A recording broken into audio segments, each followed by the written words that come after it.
Greetings, dear listeners. This is Proven Paradox, the DM of this little venture. Thank you for coming to hear us again, and if this is the first time you've heard this voice, then maybe you should go back and listen to episode 1, just saying. Right, so what I wanted to get down to is that this is going to be Ragtag Bag of Bastards episode 2. However, at this point, we weren't calling ourselves that because we still hadn't quite figured out our identity. So, a little bit more of a generic name here. I hope you can forgive that a little bit. We do that for one more episode and then we figure out what we are. So thank you again for listening and I hope you enjoy. Alright, here we go. This is going to be the second session of Adventures in Leyline. I'm Proven Paradox, the DM, and here are my players. Whatever order you like. I'll go first. Hi, I'm KQ. It's good to be here. I'm playing our barbarian. I'm Scott. I'm awesome, feeling awesome. I play Flynn the Rogue. Hey, and this is Renee. I play Oona the Bard. All right, and we're in session 2. So these guys have made it to level 3, and so going to be some new abilities today since level 3 is where all of them get their archetype bonuses. So before we get started, a bit of bookkeeping we need to do, some minor retconning. So last session, Flynn pulled a boar out of a bag, and that was about to ruin everything because it turns out boars are very strong at level 2. First off, thanks for playing fair as far as letting me get an excuse to take the boar out of the fight. And we're going to retcon that such that the boar only lasted for a minute. So whatever Flynn pulls out of his bag of tricks, or any bag of tricks anywhere, the duration is only a minute. I don't have a problem with randomly summoning something very strong out of the bag, but the fact that it could potentially trivialize multiple encounters was something I was not aware. I didn't even realize that was how it worked. So only a minute from now on. I mentioned last time that because this setting is so high magic, we're doing a everybody gets the Magic Initiate feat for free. We accidentally did that incorrectly for Oona, and so we've changed her spell list up. So now she only has Eldritch Blast. Previously, we had mixed multiple lists together, and that's not how the feat works. So now all of her spells are from the Warlock list, and when she was throwing fireballs before, instead those are Force Blasts. Yeah, sorry about that, guys. That was on me. I did that like 20 minutes before the actual session, so I should just grab something. I don't even care. Yeah, I should have caught it because I know you're a new player, and that kind of nuance is important, but also easy to miss sometimes. Mm-hmm. And yeah, stuff happens.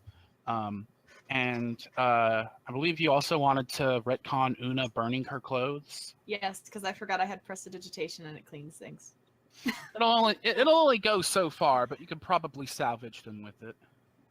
I will take salvage. Yeah, they are also chewed up and dissolved slightly, so they're not wearable yet, but you've got other clothes. It's okay.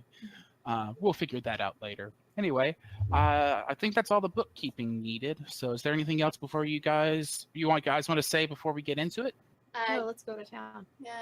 Did we want to tell the audience what we took? If you want to. Level 3. Alezi, being a hothead as she is taking the path of the Berserker. Next. Flynn is taking the Arcane Trickster archetype, which blends his rogue fighting with a light amount of spellcasting. Mm-hmm. And Oona did take the College of Lore. Her focus is mainly on learning and telling stories back, so it worked out really well for what I wanted her character to go with. All right. So that's what you guys get to expect. We'll see how things go from there. All right, well, in that case, let's get started. So, last time you had come home from the Northern Ridge, Oona in worse state than the rest, but otherwise alive. You made it back, you got the fire snake stored under the Rainy Day Tavern, and it's currently left in the basement, which Ben has locked up for you guys. You all make your way to bed. You get your good night's sleep, and then wake up in the morning. Oona, specifically for you, between prestidigitation and a whole lot of scrubbing, you've managed to get yourself more or less clean. But the wounds around your midriff are you could tell already are going to leave a permanent scar, dark marks around your belly that where you got nearly bit. Everyone else wakes up after a good night's sleep and heads down at their own pace to the bottom floor of the tavern. Who would be getting up first? Alezi probably gets up pretty early. She would just wander down crack of dawn to go get some breakfast, sit by herself in the corner somewhere. All right. What time do the others wake up? Flynn is kind of a late sleeper, I think, so he'd probably be last. I don't know. Oona did get eaten by a chest last night. Yes. That's fair. So Alezi's sitting down there Yeah. waiting for some time, kind of just watching the stairs, going, "Where the heck are those guys? God." All right. Well, a couple of hours after dawn, so the people who stay in this inn, there are several people who basically live here. Ben offers extended rates to people for using the rooms more like apartments, but he also has like standard hotel fares for short stays. So there are people filtering in, much like Alezi, getting some coffee and some light breakfast. The breakfast selection here isn't great because apparently Ben isn't much of an early riser himself. But there's a little bit from a barmaid that he hires to work in the mornings. And in the door, currently Alezi's the only one down there, and through the door walks a woman who is taller than average for a human woman, like 5'10"-ish. She's wearing plate mail armor, no helmet. She has very short black hair, tan skin, looks to be in her late 30s, early 40s. And she looks around, spots you, Alezi, and beelines for you. And you definitely recognize the garb of the ley line guard, city guards who patrol the city all over the place. And so she comes up to the table, pats the tabletop, and asks, "Do you have a moment to speak?" All right. Alezi glances over at the stairs to check one last time to see if her forced companions are coming down. Not seeing them, she just kind of gives a grunt, nods, and pulls out the chair next to her for the lady. She sits down with a nod and introduces herself. My name is Williams, and I am here because you and 2 others were reported being seen going into the Northern Ridge. You're not in trouble. It's not illegal to go there, but it is interesting, as it is not a place that people typically go unless they have something to hide. I was hoping that you might explain what your business there was. Okay. First, I'm going to do an insight check on that not in trouble bit. Sure. that might be wise. 21. All right. Yes. So you get the impression that she's being honest about you not being in trouble, but you also get the impression that that could change very quickly. So your read of the situation is that you should probably play this carefully. Oh man, this is not a good Yeah. situation for Alezi. This is not her strong suit, I suspect. It is not. Okay. I think Una's finally maybe stumbling down slowly. Awake, but she's awake. All right. It's the dreams of the spiders and the slime. All We had to wake up. Yeah, that's fine. So you start heading down, and you see Alezi speaking to this middle-aged woman, and you would also recognize the uniform of the town guard. Alezi catches Oona out of the corner of her eye and kind of clears her throat as she's motioning for Oona to come forward. Oona pretends that she's going for the coffee behind Alezi. How dare you? William seems unfazed, just looking at Alezi expectantly. All right, so Just Alezi. to be clear, Docs, Una's just within eavesdropping distance. Certainly. I suspected as much. So Alezi just kind of pushes her meal to the side for now, paying good attention to the conversation at hand now. And she... Oh my gosh. This is what you guys get for sleeping in. You're gonna get us in trouble. Now you know how the rest feel when Rab sleeps in the other game. Yeah. She, Well, like, sorry, not much of a morning person. Well, we were just told there might be something interesting out there is all. Not much. We didn't find anything, really. roll deception. I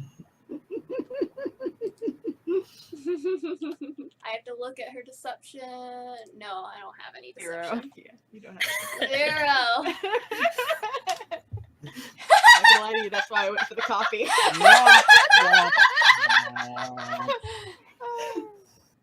So that's a 3. So Williams gives you a hard look and goes, told by whom, and what were you told would be there? His name was Ragtag, little goblin guy. Kind of skeevy. He just said he had a shipment coming in. Some of it got lost. That's all I really knew about it. Truly, that's all. Yep. Hey, Alezi. Una comes stumbling over to the table like she's like super hungover, which I imagine she probably is a little bit from being eaten. And she's like, Alezi, what's up?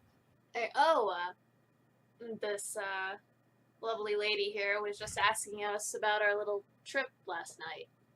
Where did we go? Williams looks unamused. Right Remember, at this moment, Flynn is drooling into a pillow.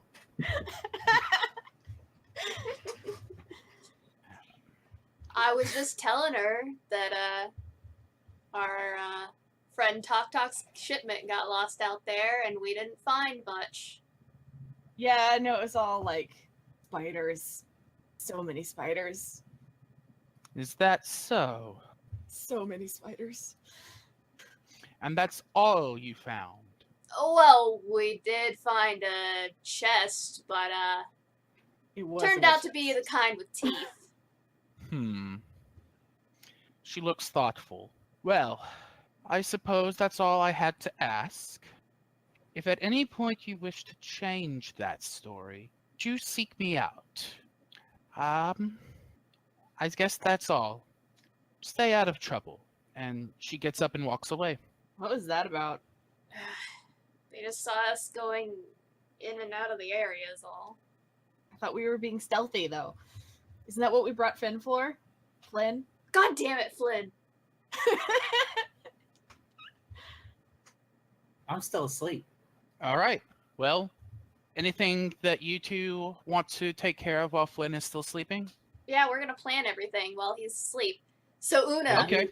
If you Yeah. were to wake me, I wouldn't be opposed to that, but I know Flynn would be sleeping right now. Because he doesn't know any of this Let's is going be on. real, Alezi is not gonna wake up Flynn. No. Una's not that kind of person who's going to even think about it. All right. So Flynn's not in the picture. You guys make your plans. Okay, so she's like, okay, you got your coffee? Sit down. We need to have a discussion about what we're gonna do. Una slumps over into a chair. Okay, what are we about what? What are we doing about what? Hey, obviously, the thing we got downstairs is illegal. I had half a mind just to tell her about it, but it would get you guys in trouble, and we're all in this together, I guess. So what you're telling me is that you would have sold us out? I'm just saying, I would have given it up just to spite that little green prick. Okay, but I thought we were giving it to the guy who had the address on there, because then it's still gonna spite the little green prick. Yeah, I know, but this would have been easier because she was already here. Anyway, we got But we 3 would've gotten options now. paid. We have 3 options now. We can Mhm. go tell her what we've got. We can go to the guy, or we can go to Talk Talk. I really don't want to go to Talk Talk unless it's to beat his little face in. I mean, he wasn't that bad. At least he told us what it was we were going to get. Yeah, sure. He Do you also think he didn't tell defeated us that again? it wasn't his.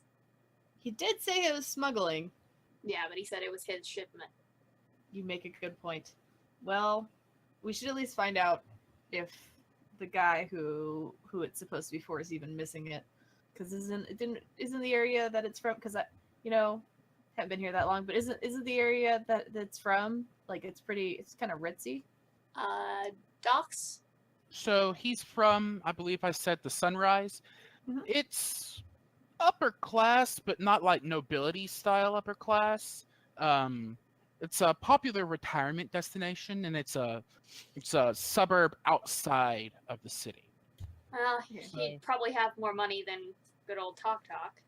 That's a reasonable assumption. I'm still all for going to this Murdoch guy. Yeah, I'm coming around to it.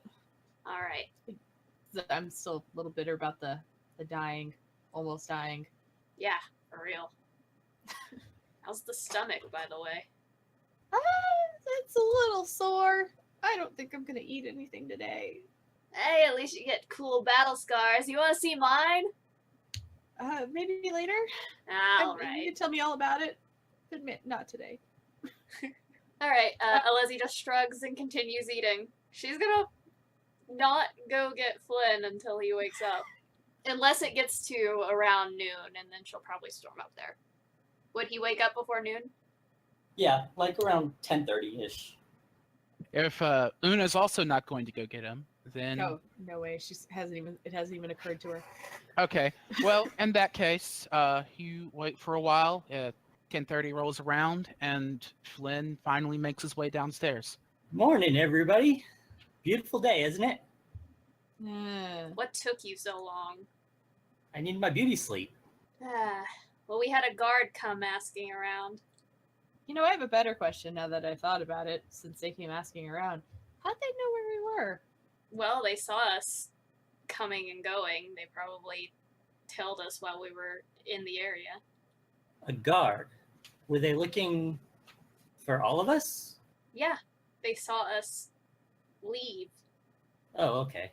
There's a slight hint of relief on Flynn's face. Right, if they saw us come and they saw us go, then they see us come back with a cart. So that guard probably knows we lied to her anyway. I mean, I don't know if they saw us coming back, but they definitely saw us leave. That's where it wasn't the edge of the west or whatever, like a 15-20 minute walk or something from the tavern we're at. thought- The northern ridge was like 20 or 30 minutes away from where you are now. Yes. Yeah, so they'd have to have followed us to know where we were. Alternatively, they might have asked, "Hey, does anybody know where a fucking purple lady is staying?" It was Like, very just dark. throwing- I could have been any color. just throwing it out there. I was covered in slime when I came back. They are, all 3 of them are pretty distinctive, I would say.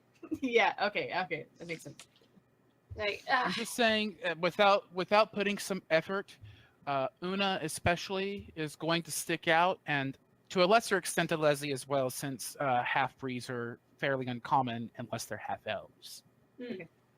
So yeah, you definitely stand out a little bit in the crowd.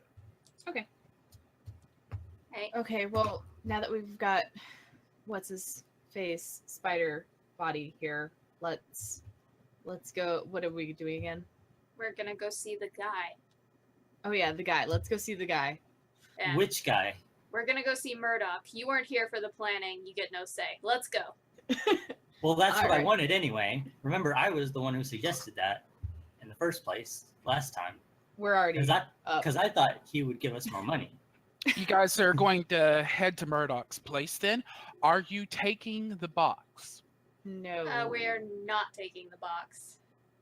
All right. So, very well. You guys get up and head out to the Sunrise District. Is So the this box hidden at least, guys? Yeah, it's in the basement. Before they leave, though, Alezi will pull Flynn to the side and tell him to keep a lookout for anyone that might be following them, because that guard lady was so not convinced. Okay, I'll look around. Is All right. anyone around? I mean, there are people around.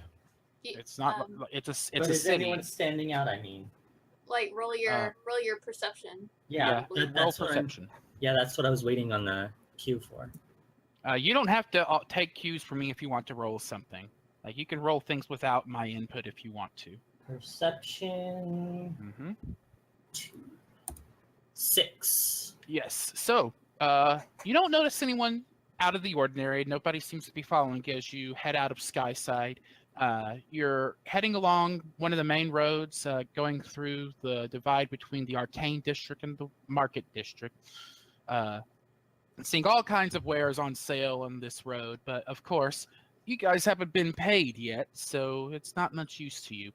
You head out of the Eastern Gate and cross one of the bridges across the Ley Line River and make it to the Sunrise District. So, as already stated, the Sunrise District is a suburb outside of the city, outside of the crater that Ley Line is built within. And it's very much a stereotypically idyllic little suburban area. Houses are spaced pretty far apart, lots of gardens, lots of lawns, apparently people with some time to themselves to tend to these gardens and lawns. And you get the impression that there are you see a couple of spots where like gardens and hedges have been built up to a point where you suspect that there's some competition going on. But nobody gives you a second look as you guys walk around. I mean, you see a couple of people double take where they see the purple lady, but honestly, that's not the weirdest thing that one would have seen in Leyline, so it doesn't really cause any waves. It takes you a little while to find where the address goes. You have to stop and ask directions at a couple of spots, but about an hour and a half after you leave the tavern, so it's right at noon as you're doing this, you find the address that the box indicated that you need to go to. And this house is significantly different than the others around it. And in fact, you notice that there aren't any neighbors. But the things are, the house is already fairly sparsely spaced. There are a lot more sparsely spaced here. The house itself is metallic rather than wooden, and it looks like it was made out of a lot of scrap metal. And yet it also looks well made. Like, this is definitely a guy who doesn't care that much about appearances, but he does seem to know what he's doing as he builds things. You see a windmill, you see some very practically laid out gardens that are growing vegetables and the like. This is not a decorative garden. This is a very practically minded garden where whoever lives here is looks like they're trying to be self-sufficient. You also see a chicken coop leaning against the main building. There is a simple gravel driveway. You don't really drive in this setting that much, but a path leading up to a big brass door with a large red button to the side of the door. And as you walk up, you hear a really loud clang, clang, clang from inside. Do we actually, now that I think about it, did we actually know anything about this guy? Because at least we know Tok Tok. As I recall, you asked Ben about it, and he said that he'd heard the name Metalmender, but didn't know it off the top of his head. Okay. Did you ask that to Flynn and Alezi in character? Yes, I did. Alezi would just go, yeah, and we know Talk's a fucking liar. Let's knock on the door. Wait, hold on. I learned a new trick. And I cast Mage Hand and I use that to knock on the door, just to show off. All right, so you knock, and nothing happens. Alezi's gonna use her foot. She's going to knock. She's going to kick the door very loudly. All right, give me a strength check. Oh no. You're not gonna... You have enough control to not break down the door, but I want to see how loud this gets. Just raw strength? Yes. Okay. That is an 18. That'll actually do it. So you kick the door a couple of times, and you hear a loud ringing noise. Inside, the banging stops. Okay, Alezi's gonna look to Flynn for a second and say, "So much for your trick." And I make Mage Hand flip her off. All right, so it takes a moment, and then the door opens. And the figure opening the door is huge. Let's just start with that. So he's a good 7.5 feet tall. His skin seems to be made of dark granite. It even has patterns going through it that remind one of stone. His head is completely bald. He has beady eyes that are sunk deep into his skull with dark circles around it that, like, it looks like he is just tired. Everything about his face exudes fatigue. He has a big, sharp, pointed nose, and it is there. You can actually see hairline fractures within the bridge of it, like literally cracked like stone. On his chin, you see a series of 5 crystals, almost like sapphires, that look like they've been embedded into his chin in an almost symmetrical way, with one in the center. It's like a stone equivalent of facial hair, even. His build is very big. He has a very solid build. He has very long arms and relatively short legs. Like, if his arms were just like a little bit longer, he could almost walk on his knuckles. But it's not quite that long. He has a bit of a gut and very broad shoulders. He's currently wearing a leather smock that has soot and all sorts of grime on it. Like, this is a well-used piece of practical wear, and a pair of leather leggings that look like they've been damaged and mended multiple times. So he opens the door, looks down, and goes, "I got a doorbell." And he points to the button. "What do you want?" Is anybody else gonna speak up? You're really tall. "You're really purple." Thank you. "You're welcome. Now what do you want?" Alezi will step forward, and she's like, "All right, let's get down to business. We think we have found something of yours that Goblin was trying to steal from you. You might be missing a metal box. Might have been glowing." "Right. Does it contain something that's alive?" "Yeah. We've got Where it." is it? "Let me see it." "Well, we didn't bring it here." "Then what the hell are you wasting my time for?" "Well, you see, we know it was being smuggled, and some guards might be on our tail." He rolls his eyes and goes, "Look, I got papers for it. This stuff's legal." "All right. If it's legal, then hand us the papers. We'll go fetch it for you. We need to have the papers." He gives you a critical look. "Look, Talk with this goblin was trying..." Oh, it had to be Talk. "He was gonna get us in serious trouble for this. The guard's already sniffing around. We just need the papers to prove that it's legal." You having the papers ain't gonna make it legal. The papers certify that I've gone through the proper training to handle the animal. So I'm gonna have to come and bring it with. All right. 'Cause you having the papers ain't enough. All right, that's fair enough. We can lead you back to it. All right. I mean, If you're bullshitting me, I'm gonna kick your asses. And he said and holds up a finger indicating that you need to wait, and heads back into the room for a moment, shutting the door behind him. You have I a quickly minute to ask. respond. I quickly ask Alezi, are we gonna talk about money though? Because I thought that was why we were going to this guy. While he's also getting all this stuff, everyone is entitled to an Arcana check. Oona, you are entitled to a religion check.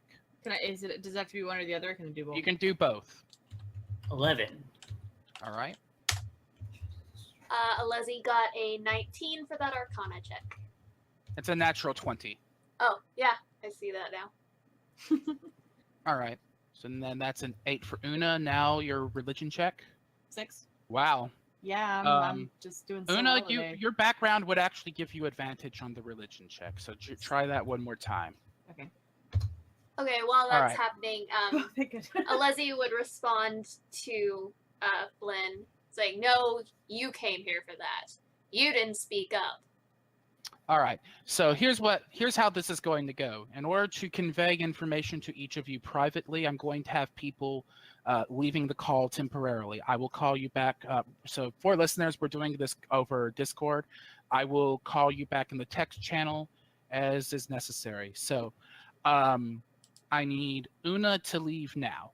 I just realized I don't know how to leave. You can also just deafen. I'll do that. I didn't see that. All right. So Oona is deafened now. So Flynn and Alezi would recognize this guy looks like an Earth Ganassi, but way more Earth than normal. It's like Earth Ganassi will have stone-like features like this, but like they'll have stone-colored skin and maybe a few gems growing out of their skin. This guy looks to be made of stone, so something that's not usual. So something weird is going on. And now I need Flynn to deafen. Okay. All right, so KQ, you are aware that Earth Ganassi can actually grow stones in their skins, and he's probably actually does tend to those gems like they were a beard. You also know that they have a natural connection to Earth. They have an inherent ability to speak to stone, and that they are known for being very tough, fairly strong, but also naturally surly. And you also know that they can be very long-lived. Like you've probably met an Earth Ganassi in your time, and you've heard that they can live more than 400 years. Okay. All right, so I need you to leave and for Oona to come back. All right, Hello. you with us? Okay, cool. Yes. So, you are from Jowagon, as has been mentioned before, and creatures with extraplanar touches to them are a lot more common in Jowagon than they are here. You do not know the Eldar word for it, but in Jowagon, you recognize that he would be what is known as stone-touched. While tieflings are known as night-touched, whatever this guy is stone-touched. And the people who have these extraplanar influences are often expected to be part of religious rites.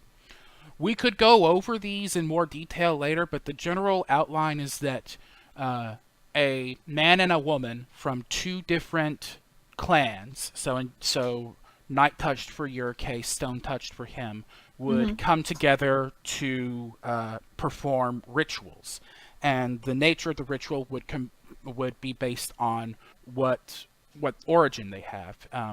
So night touched and earth and stone touched rituals would be one that you probably learned about in your youth and would probably be in particular dreading, because that is rituals revolving around death, and the interment of the deceased.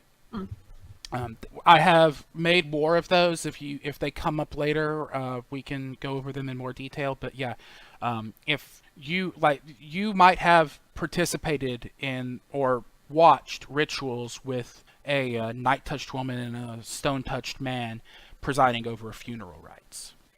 You would also know that stone-touched are known for living a very long time, as opposed to fire-touched, which live very short lives. And you would also recognize that stone-touched usually aren't literally made out of stone like this guy, but you've heard that religious rites for the high priest of the stone-touched, essentially, would involve transformations that bring them more in tune with the stone. So this guy might look like people you've seen that are very high-ranking religious officials. So, would it could like if I had said the real world equivalent is that if people are often off put by undertakers, is that kind of how Oona would perceive him? Well, it would being off put by undertakers would be the combination of Oona and him, but Oona alone is not associated necessarily with death. Let me bring that list up. I just want to make sure I'm understanding correctly in the context she would view him.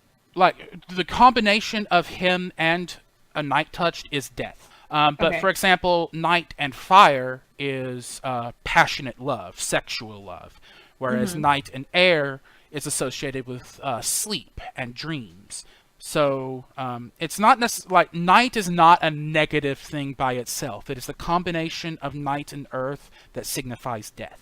Okay. And I can go over these more in detail, but the others have already been sitting out long enough. So, any other questions before I let them back in? No, that should be fine. Waiting for KQ. Hello, All right, everyone back? I am back. Scott. All right. Sign of life from Flynn? Yeah, I'm here. Okay, Okay. great. Are we Cool. still waiting on the guy?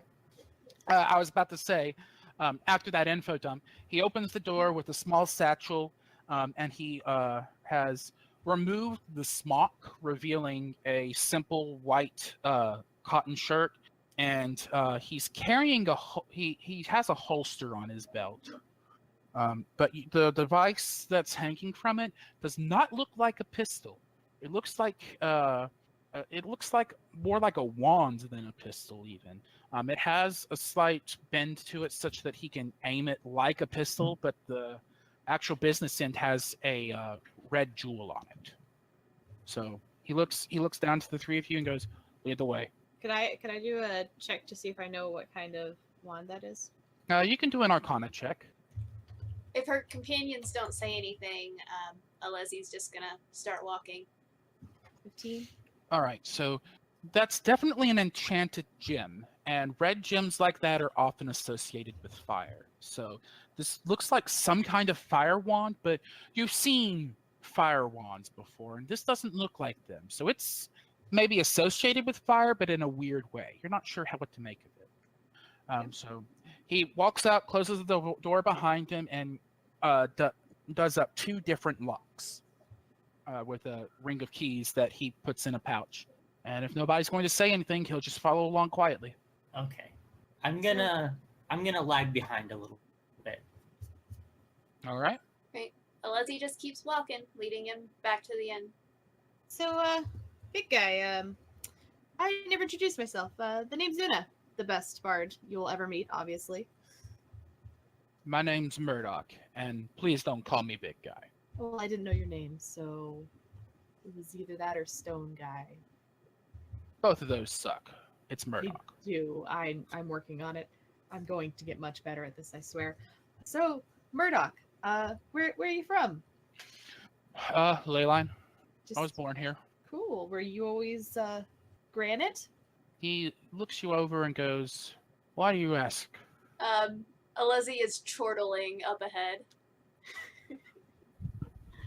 Just I've seen a lot of just wondering. He Making lags behind. conversation.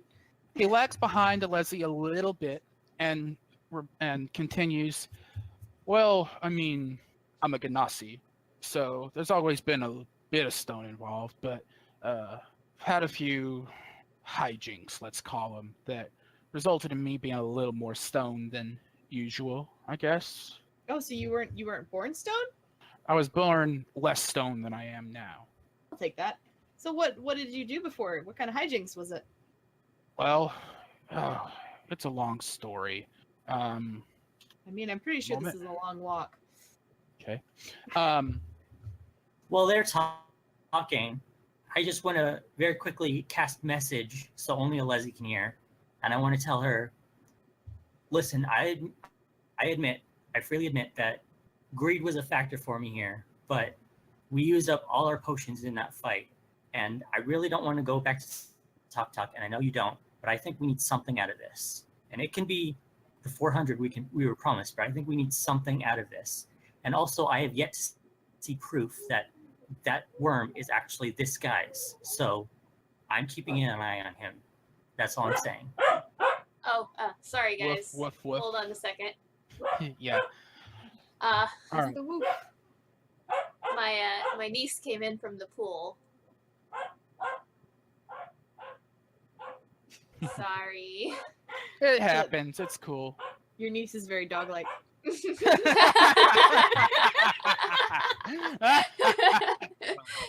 Wow.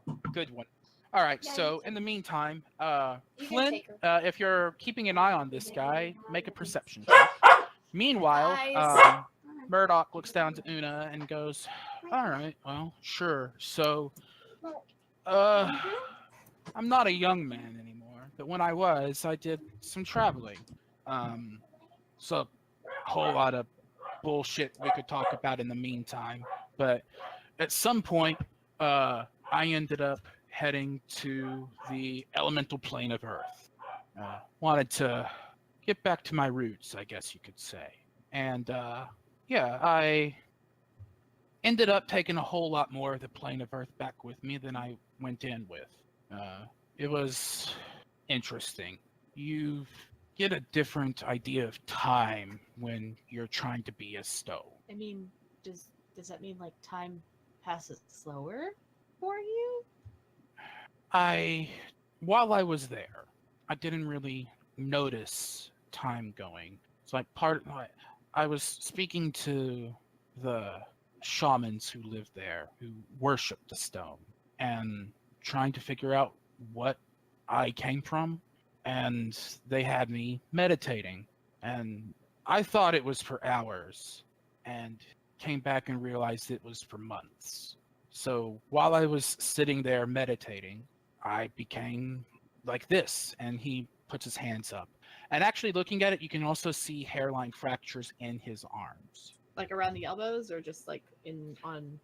Like all over the place. Like his like Oh. movement, like his joints seem to move like skin, but you can see little spots where there are cracks in his forearms and the like. Wild. Okay. I only got a 5 on that perception yeah. check, by the way. Yeah, you don't see shit. Oona, you should also make a perception check. Okay. Also worth noting that since we got interrupted there, Alezi can respond with one short whisper that only I can hear All right. if she wants to say something. All right. She's just going to respond. Yeah, sure. I get you. All right. Oona, with your 12, he's checking you out. Like, he's trying to be subtle about it, but he's definitely snuck multiple glances at your ass directly. I don't know what to do with this, so Una's not going to do anything with this. Okay.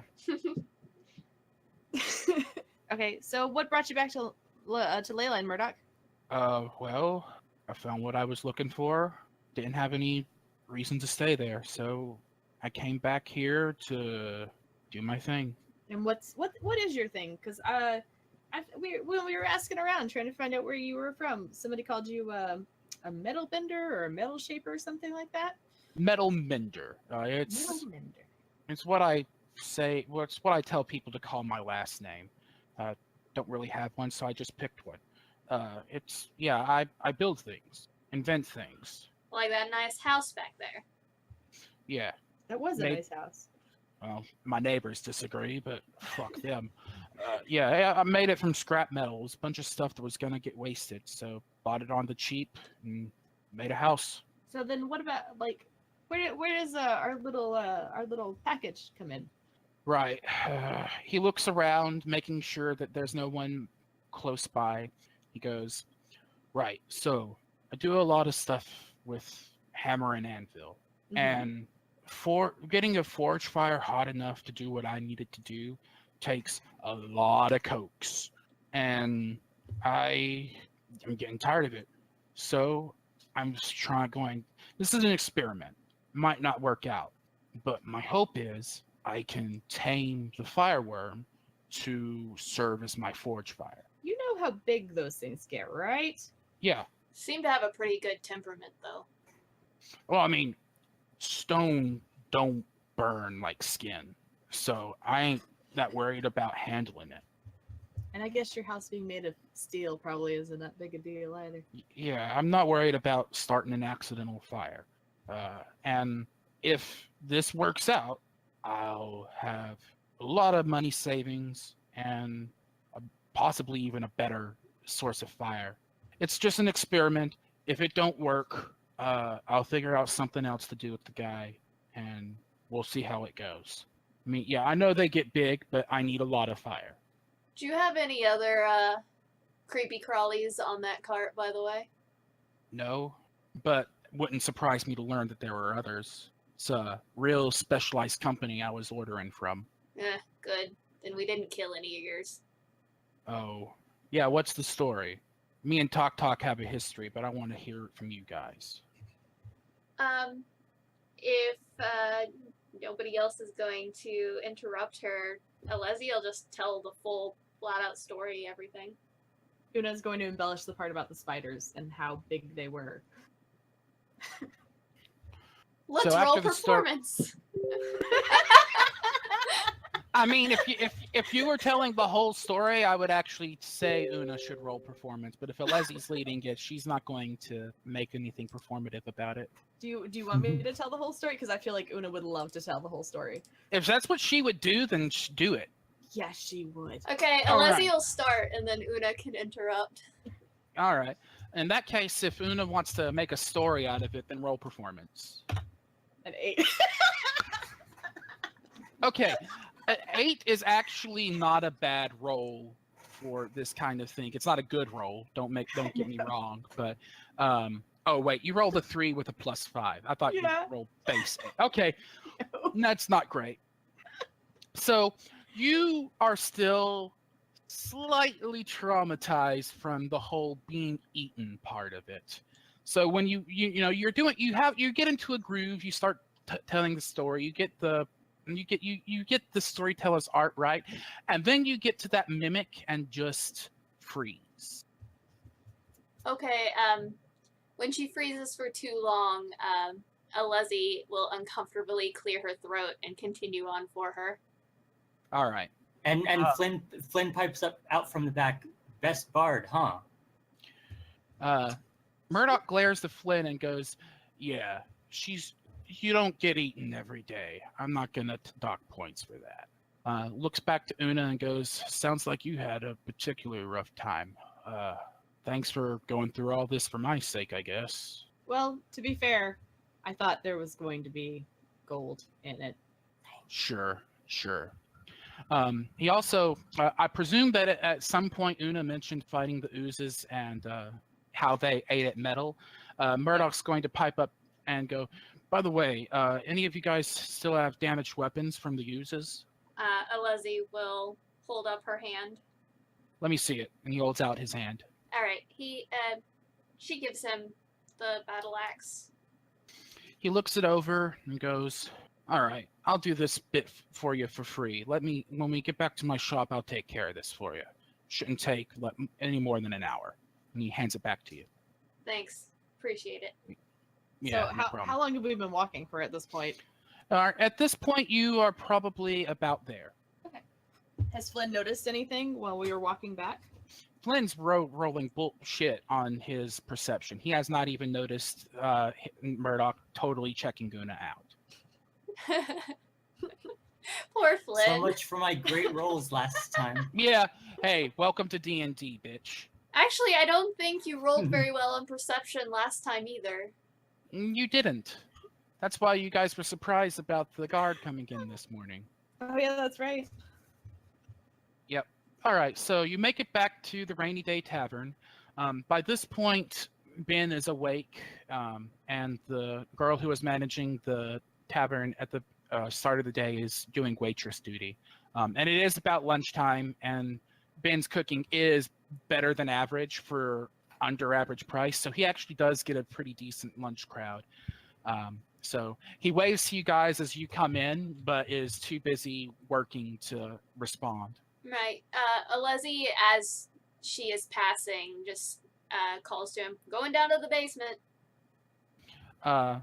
He holds up a hand and beckons for you to come closer to him. All right.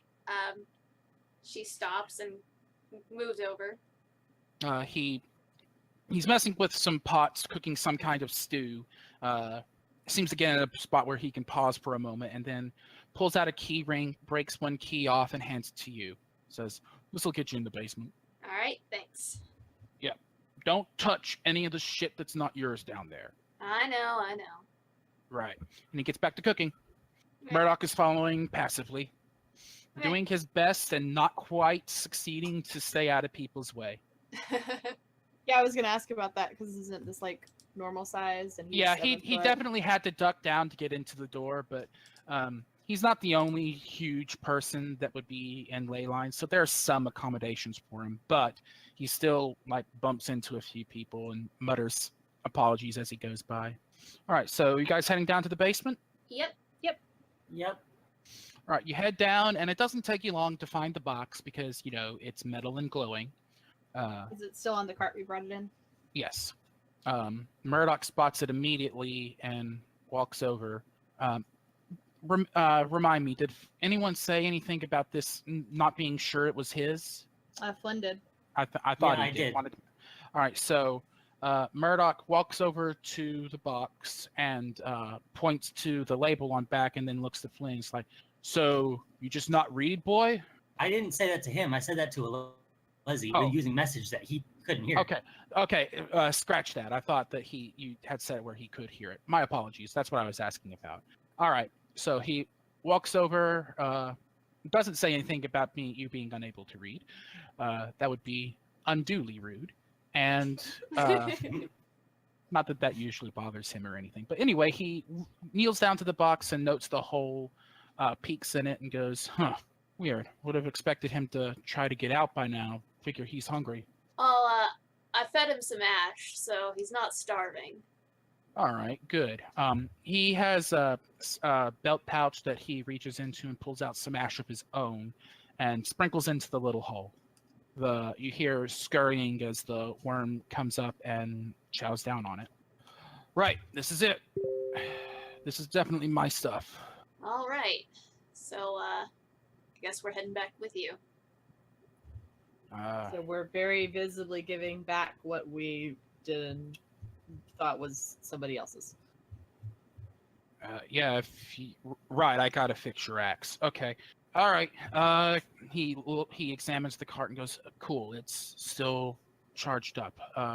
Let's get it going." And he picks the cart and stops for a moment and goes, "Is the proprietor gonna care that we're taking this for a bit?" No, he no, shouldn't he's have fine. a problem.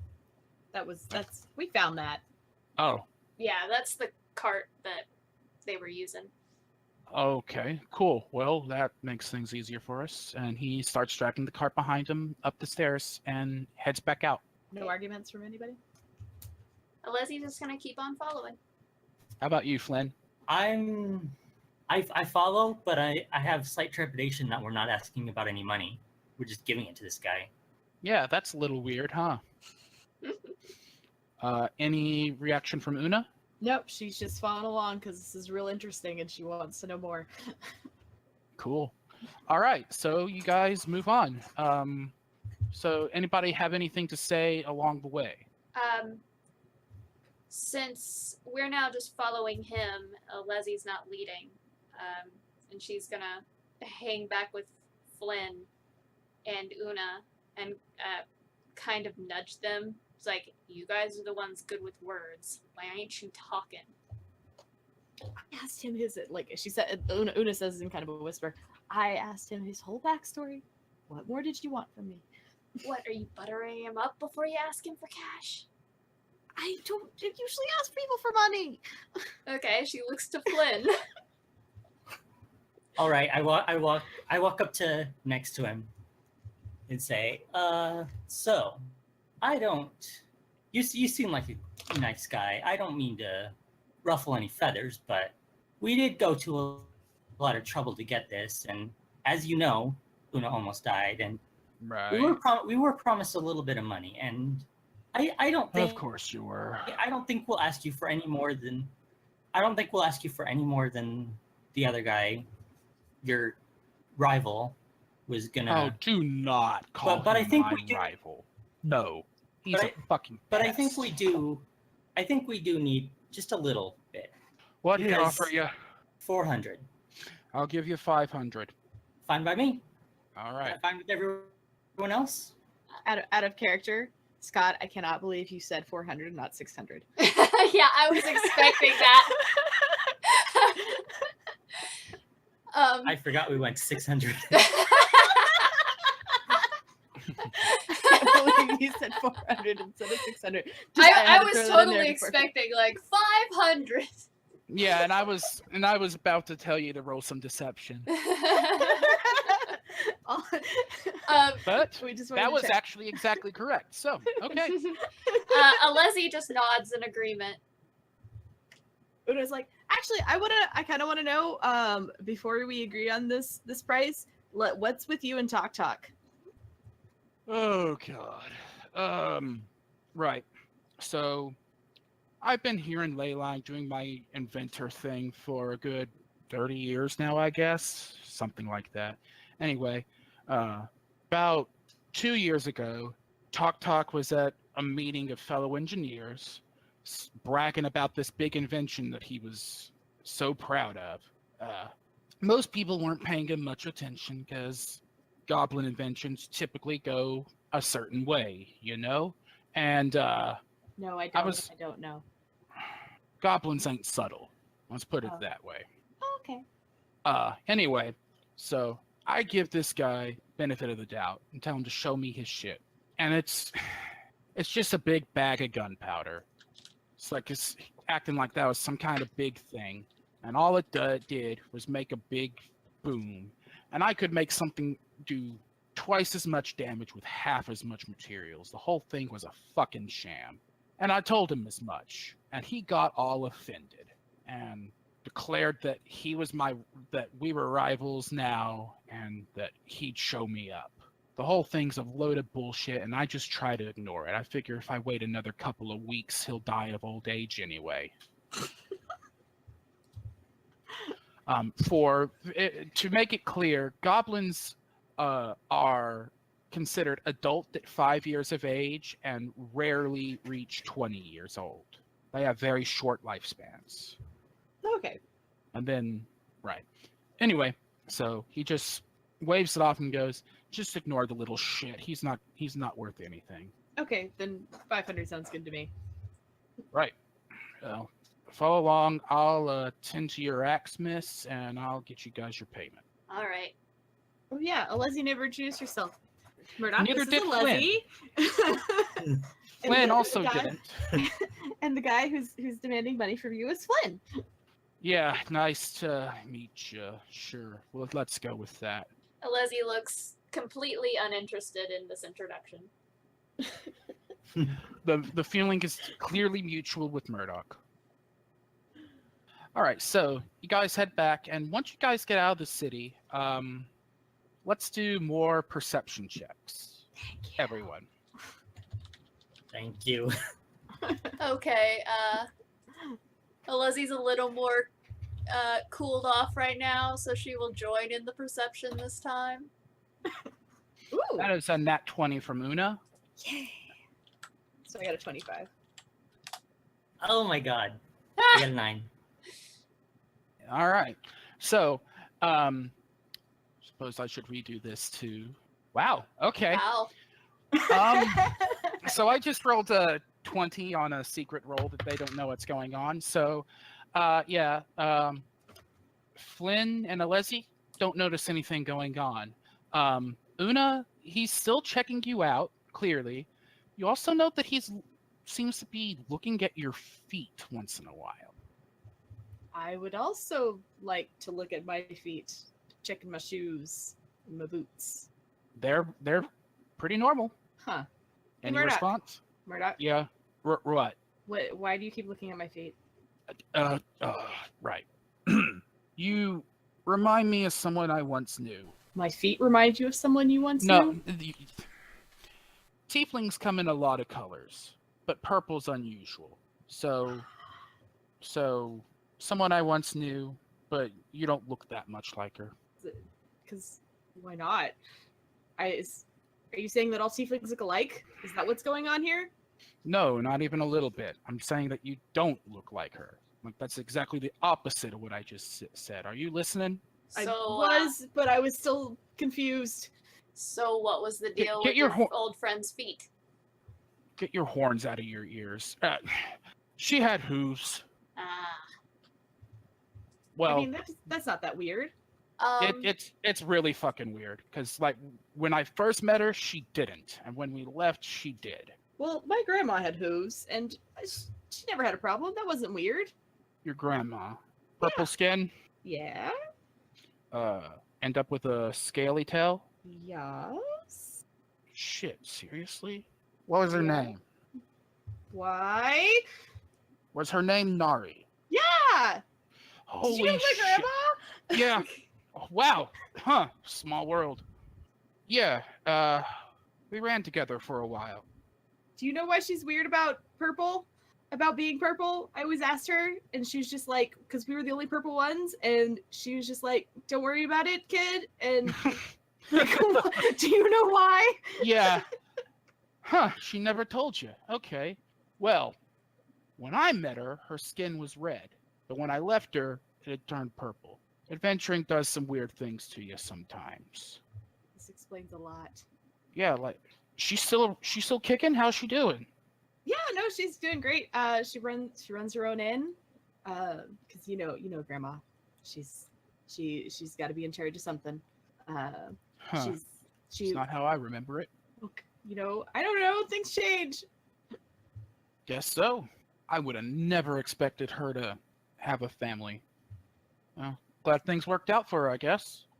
He keeps on walking like it's no big deal. I looked at Alezi. I wasn't expecting this. I don't usually run into people that know people I know, and that's just weird. I mean, your family does kind of stick out from what I see. It's purple. I never thought it was weird. I mean, it was weird because we were the only ones that were purple, but it wasn't that weird. Oh yeah, it's so weird. What a world, what a world. Alezi just looking away. Clearly not in this conversation. All right. Well, if there's no other reply, Murdoch just continues walking on like in silence. If nobody's going, excuse me.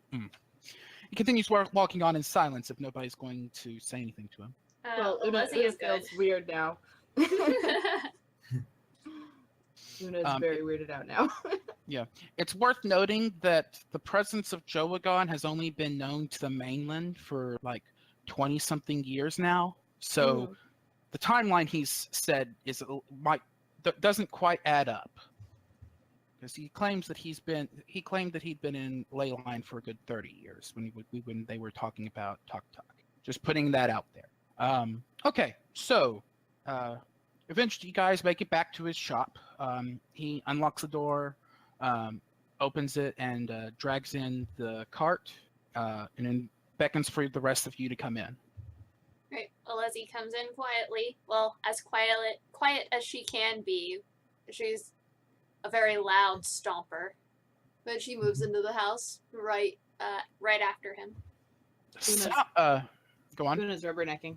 She's like looking at everything and like trying to subtly, but not being very subtle about it, look into rooms. Okay. What's Flynn up to? I follow. I take up the rear. All right, cool. So, Alezi's footsteps carry quite loudly on a metal floor, but then again, so do Murdoch's, so it's not that weird.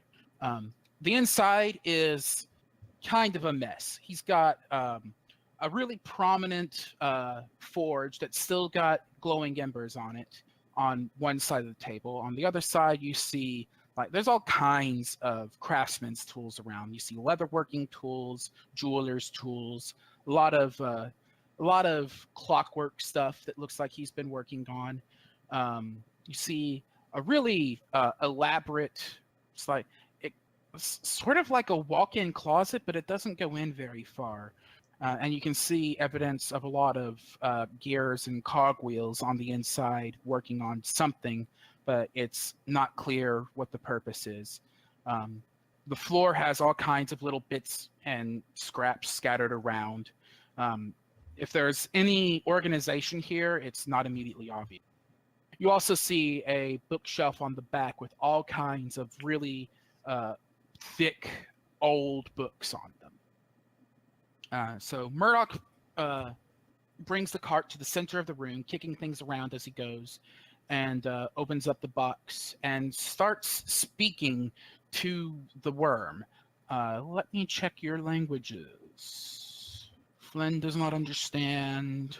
Alezi does not understand. And Oona does not understand. So yeah, you guys have no idea what he's saying to the worm, but he's speaking in low tones, a lot of like a really breathy language, a lot of sort of sounds going on. No one here knows parcel tongue. Nope.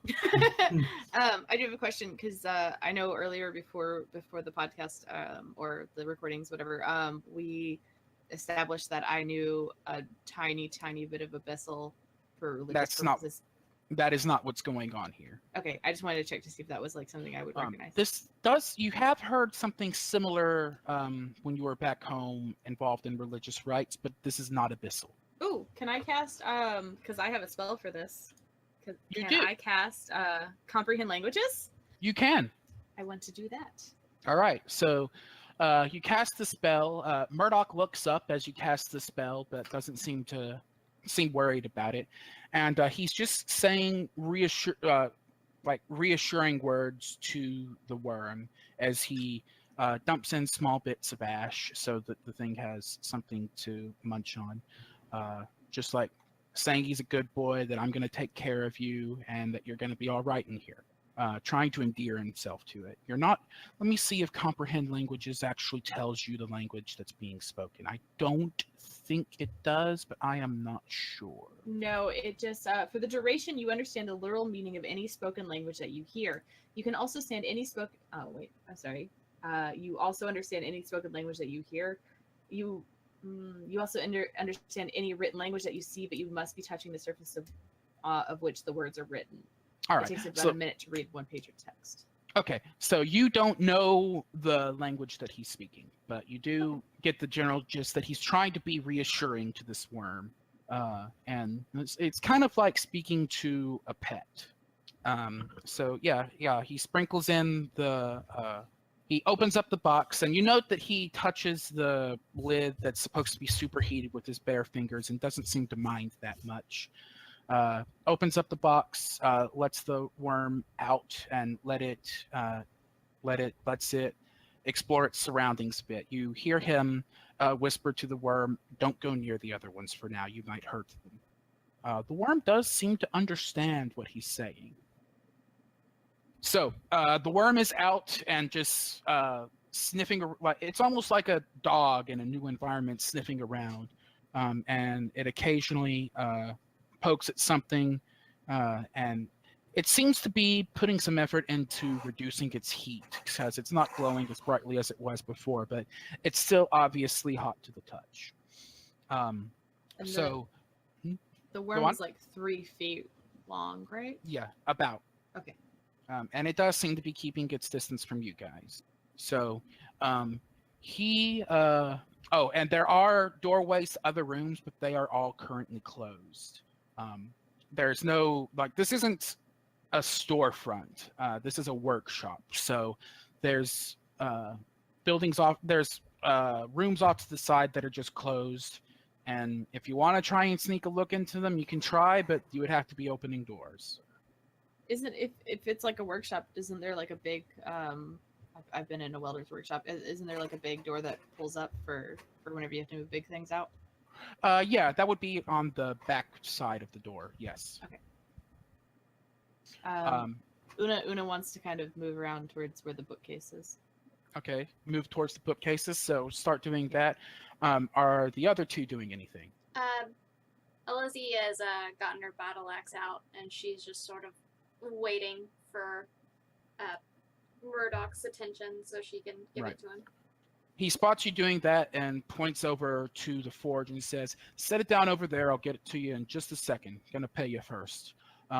Moves to a side room and vanishes for a moment. All right, she While, moves while, over. while he's gone, being magnanimous to my character, I do have written on my flaws that I can't resist swindling people who are better off than me. Yeah. Can I Good luck. Can I please make a perception check or something to see if there's anything in this room, like loose, that I could just pocket? All right. Make your check. Yeah. Are you going to try to be subtle about this? Yes. Okay. It's Oh, So should I Or be let's stealth on let's see top what of his that? perception gives us. Perception is While he's doing that, can Oona like start examining the books for anything interesting? Sure. 9. All right. So Uno, while I'm telling him that, give me an investigation. It's hard to tell. You're not an engineer, and this guy clearly is, and also clearly doesn't care if other people know what he's doing in here. So it's hard. You can't even really identify most of the stuff that's around. You're not sure what would be valuable and what wouldn't be. You do see scraps of metal that are on the floor that could be something, but you could also be doing his cleaning for him. I Okay. get a 14 for that There- investigation check. You do spot a still to Flynn. You do spot a piece of metal that he was working on that looks like it's going to be kind of like a some kind of gauntlet with a big attachment to the forearm, but you have no idea what that attachment would be for. It's almost shaped like a gun barrel, but it's a bit too big for your standard pistol barrel or rifle barrel, and it has a whole lot of mechanisms at the base of it that you don't understand. Yeah, Flynn isn't touching that. Okay. He's stupid, but he knows that he knows that the he knows that Murdoch would immediately miss that, so he's Yeah, not touching okay. that. All right. Well, you do see bits of scrap metal on the ground that might be useful to the right person, but clearly the room that he's gone into is a supply room, so probably anything valuable would not be in this open room. Okay, Anything else? not for me. All right. So, Una, you're looking over the books. It's weird how many languages you see on the book titles. They're mostly Eldar, the common language. You see some Draconic. You even recognize some Jogan, Mhm. your native language. But then there's a little bit of Draconic, and then it starts getting weird.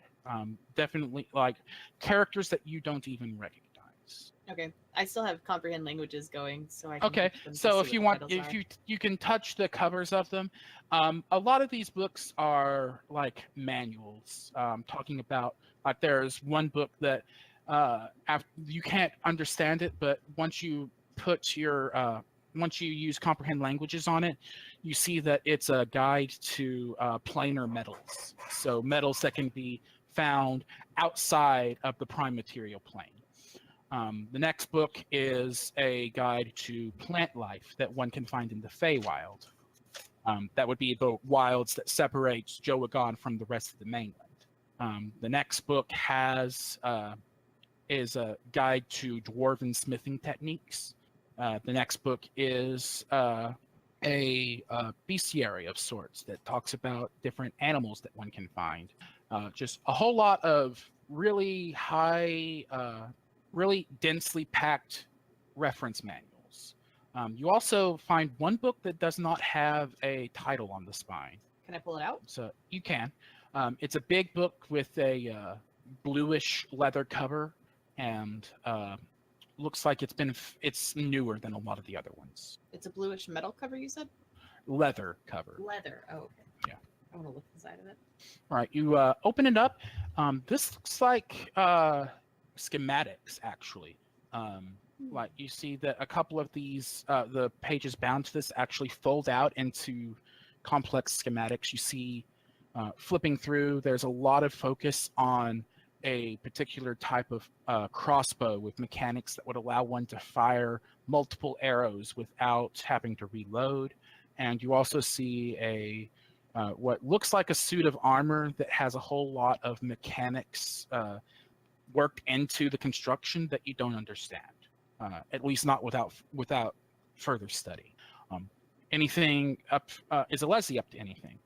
Keeping up with Alezi's habits from the previous session, she's going to walk right up to Oona and just look right over her head at anything she's reading. All right. Well, you see you do this after she's pulled out the blue book, and you see the schematics. You don't understand what the schematics are for, but it's some kind of crossbow and some kind of armor. All right. She just whistles. I cannot whistle myself, so I cannot do that. Yeah, please don't do that over the thing anyway. I can't really whistle either. Anyway, about now, Murdoch emerges from the side room with a pouch. He looks to Alezi and offers it to her. Right. She nods and takes the pouch, and she just opens it up to look into it. A bunch of gold coins. Awesome. She just kind of does quick math in her head. It's probably not accurate because it's Alezi, but she just closes up the pouch and puts it on her. At a glance, it looks correct, but you're not familiar. Like, you've never handled this many coins before, so you wouldn't know how to tell at a glance whether it's the 500 or not. Right. She actually keeps it in her hand, actually, and she says, I'll just stay here while you repair my axe, and I'll go divide this for everyone. Fair enough. And he walks over to start working on the axe. He starts working the bellows on the forge, and looks to the snake and starts speaking to it. How long does comprehend languages last? Let me check. An hour. Yeah, an hour. All right. So Cool. I got time. So yeah, you've got time. You hear that he's saying that in exchange, like he's saying to the word, so I'm gonna keep you safe. I'm gonna take care of you, and you're gonna live here. And all I want in exchange is for you to do what I'm doing right now, as he's working the bellows, trying to get the fire up. And he goes, do what I'm doing right now, but better. I need, like, this fire is not hot enough for what I need. And I want you to be my fire in exchange for me being your shelter. Does that work?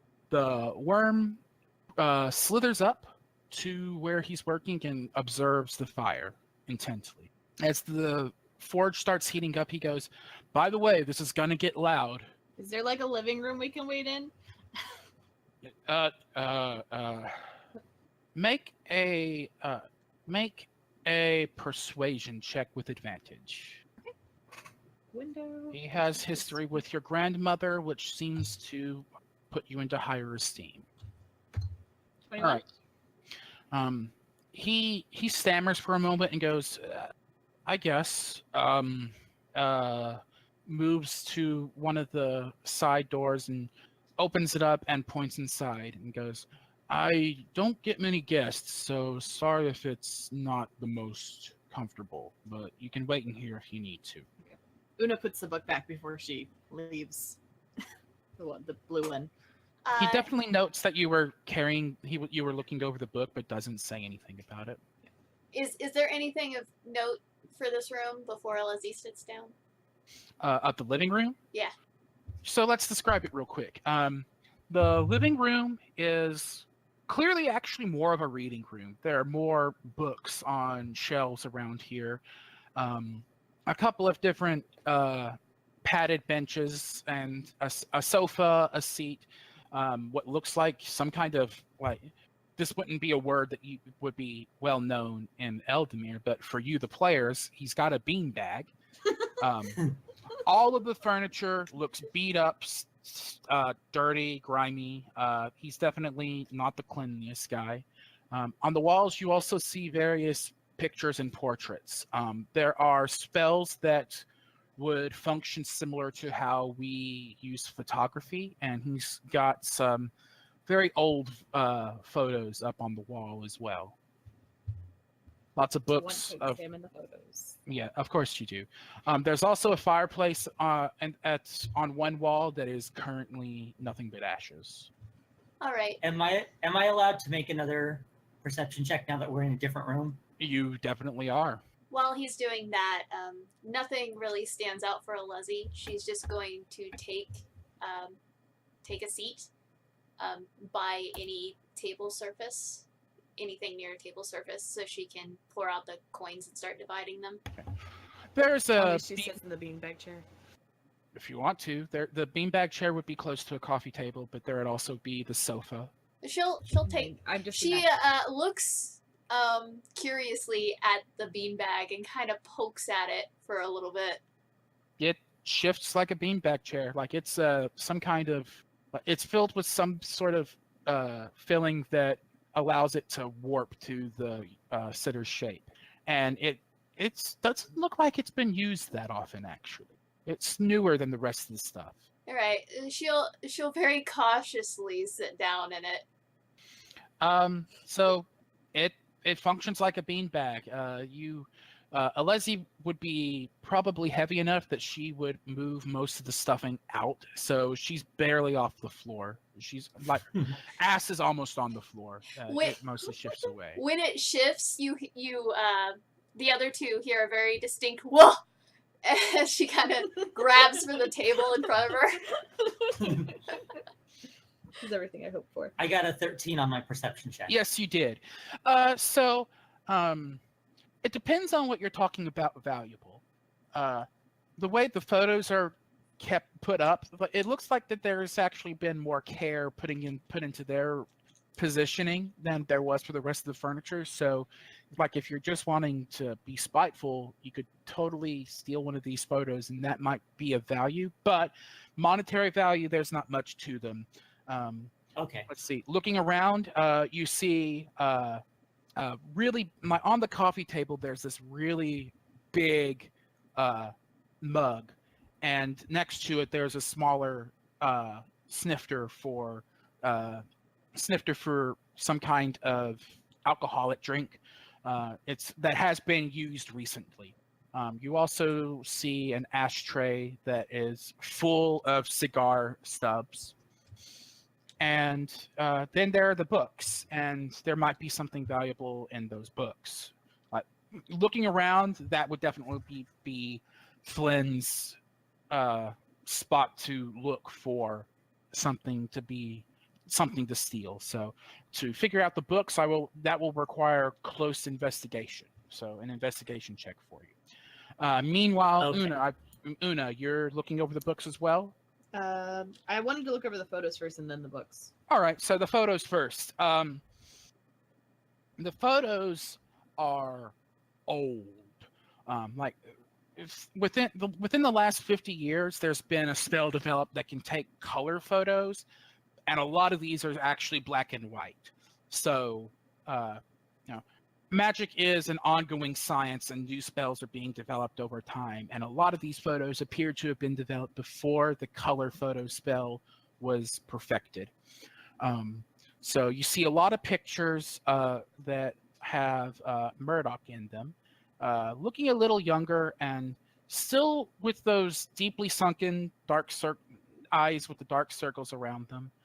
So he still looks a little tired, but he also seems to be standing a little straighter, a little taller. You see him with a broadsword at his side and a big heavy shield on his in one arm, while he's in plate mail armor. You see multiple photos with him in that getup, and various companions around. There is a halfling man who actually stands on his shoulders, and in a few photos, like leaning on his head, while he looks up with mock disapproval. You see a couple of photos with a orc woman with long black hair that's been braided up into 3 distinct strands of hair that kind of flow behind her. She is in leather armor and carrying a battle axe, and she appears in a lot of these photos standing very close to it. You eventually do spot some pictures with an entirely new group of people of Jogan origin, and you do see your grandmother in these pictures when she was younger, and like she has human feet and a normal tiefling tail. These photos are still black and white, so you can't tell what color they are, but her skin seems lighter than you remember. But other than that, it's clearly a younger version of her that actually looks a fair bit like you. You definitely take after her significantly. You see her in chainmail armor with a pair of katana at her sides, and in with a big plumed helm. You also see another guy that you don't recognize in these photos, a human man with in robes and a straw hat, as well as a big dog of a breed that, in our terms, would resemble sheepdogs. Big furry things with really thick hair, really big build, sitting beside the guy in the robes, and Murdoch is in the middle. So clearly a record of adventures. You'll also note that as you look through the pictures, you see Murdoch switching to a crossbow more often. In the most recent looking photos, you actually see where he's turned more to stone. The only thing that's really changed is his skin texture. And the shape of his head slightly between these transitions. And in this last one, you see what might be the crossbow in the schematics that you saw completed. And it looks, this wouldn't be the word that you would know, but to the players, it looks like a Gatling gun with multiple slots for bolts that rotate around a firing mechanism. That's scary. Yes.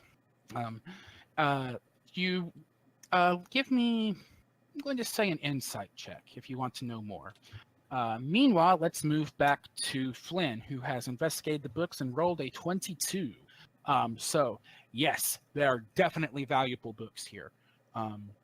So these books are a lot more geared towards entertainment than the ones I was describing earlier to Oona.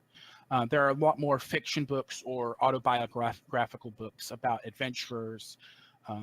There are novelizations of plays and operas. And looking through, you find a couple that are first editions that you could probably sell for some significant gold. Can I slip one into my pack? You can certainly try. Give me a sleight of hand check. I'm going to roll a perception for Alezi. She's not really paying attention, but I just want to see if she catches this. Yeah, she's got a city guard background, so I think that's a perfectly fair thing for her to try. That's a 10. I still need Oona's Good luck. insight. All right, so yeah, Alezi, you don't see anything untoward, and you slip a Flynn. You slip a first edition copy of what would be equivalent to Alice in Wonderland, a similar sort of storybook, into your pack. I was wanting to look at the books next. Is he doing this while I'm looking at the photos? You'd be still looking at the photos, I think. So Okay, you, so I wouldn't know. yeah, you'd be distracted and wouldn't get a chance to notice this. Okay. Can I also, is there some sort of check that I can do to just sort of slide the surrounding books together so it doesn't look like there's one missing? That's going to be your sleight of hand. So another one. Okay. Yeah, make another sleight of hand. Actually, no. Let's make that stealth. I don't know. Oona doesn't know shit. I think. Give me hold on, because this is also kind of sabotage. This is stealth. This is sleight of hand. Give me stealth. Okay. All right. Yeah, Oona and that one on that insight. So yeah, it's just Murdoch. Especially in the older photos, you had to stand very still. It took a while for the photos to take, so not a lot of emotion going on in these. He seems to be putting off a stoic air. All right, so 8 on that stealth. yeah, so you do what you can to get these books arranged such that it's not obvious that something is missing. Okay. All right. Now, Una, are you still looking over the photos? No, I didn't know anything, so I'm good. Cool. You hear clang, clang, clang from the other room as he starts working on the axe. It's still loud, but you can still hold a conversation. He would probably need to have earplugs in or have very badly damaged hearing. So, guys, I'm saying this in character. Guys, I think this is a really good idea. I'm happy with his arrangement. The worm seems happy, and we're getting money, so that's all that really matters to me. Did you And see it? we're not messing around with Talk anymore, so that's a plus. So, and Alezi, did you see those schematics though? Like, Murdoch knows his stuff. Like, I think don't if really we- know anything about schematics, but they look pretty complicated to me. Yeah, but Reminder: you look can see the crossbow on one of the walls. Okay. And Like, one look of the at that! photos. Look at that crossbow in this photo over here, Alezi. Like, I mean, you can stay over there if you want, but like this thing's really complicated. I think this dude's really knows his stuff when it comes to weapons. I think this was a great idea. Okay, give me a moment. She's already separated the gold into 3 piles, and she kind of scoops her own pile back into the pouch, and then attempts to get up out of the beanbag. It takes her a good minute. Yeah, roll acrobatics. Okay, Not even okay. This is everything I was hoping for. Okay, she's not awful at that. At least. Natural one. Nope. 15. All right, yeah, it takes you a couple of tries, but you eventually heft yourself up. Right. She kind of after a few tries, she realizes she can just roll out of the beanbag and then get up. So that's Yeah, what she yeah. attempts. Success. Success. You have escaped the beanbag trap. So she gets up and walks over to look at the picture that Oona is pointing out. It's as I described before. It looks like what we, the people playing these characters, would call a Gatling gun. 6 separate barrels that are rotating around a single firing mechanism. She makes the same whistle that she made when looking at the schematics. So that would cause some pretty damage. And when I say crossbow, it's a big, heavy crossbow. Like this thing is, from stock to tip, probably a solid 3 feet long. You think he still has that thing, Oona? I mean, why would you get rid of it? Oh no, you could sell it. I feel like you'd make more money just selling the schematics though, and I've never seen one of those. Have you? Probably, I haven't No, seen one. you would not. Like this is not common technology. He seems to taken a liking to you. Maybe you could get him to show it to us. If you, Alezi, if you were to look at the other photos, you would also see Una's grandmother, and the resemblance would be obvious. Oh, hey, it's your granny. What? How did you know? I don't know. A wild guess. Okay, I was being sarcastic. You didn't have to be out like that. I can't be sarcastic back. No, but this is, I don't know, it's weird. It's weird. Like, I knew my grandma had a life before, but it's weird knowing my grandma had a life before. She never told you she went out on adventures? Yeah, but it's weird because my grandma, she's just, I don't know, she would tell me stories about adventuring, but I don't know, she never really went into detail about the people and kind of, I don't know, you know how your grandparents, we walked 40 miles through the snow, so you don't quite believe them, but you're kind of wondering if it's true. Not really. Well, that's kind of how my grandma was. Everything was trouble, but she never really stopped me from getting into trouble. Well, at least she was around to tell you some of her stories. I guess. Well, I wouldn't want anybody else. Alezi just kind of snorts. This topic of family seems to be making her a little uncomfortable. Same for Flynn. Is Oona the only one who had a happy home life? You would have to get to know Alezi a little more to unlock her backstory. Darn it, my friendship points aren't high enough. Where's the cheat guide? All right. As the Una's awkward moment of silence passes, it's just clang, clang, clang, clang.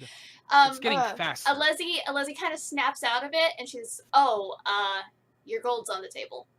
Oh, sweet! I'm gonna go get it. How much are we each getting? She divided the 500 as evenly as she can. So Can you divide 500 by 3? yeah, Not evenly. Everybody gets 166 gold. 2 people get 1 extra. Then I guess that was up to Yeah, Alezi's the one who Alezi. does dividing, so Alezi would have given the other 2 the extra coin. all right. So Alezi adds 166 gold to her inventory. The other 2 get 167. Sweet. And by the by, that is a lot of money. That is the equivalent of like a little more than 3 months' pay for a standard workday job for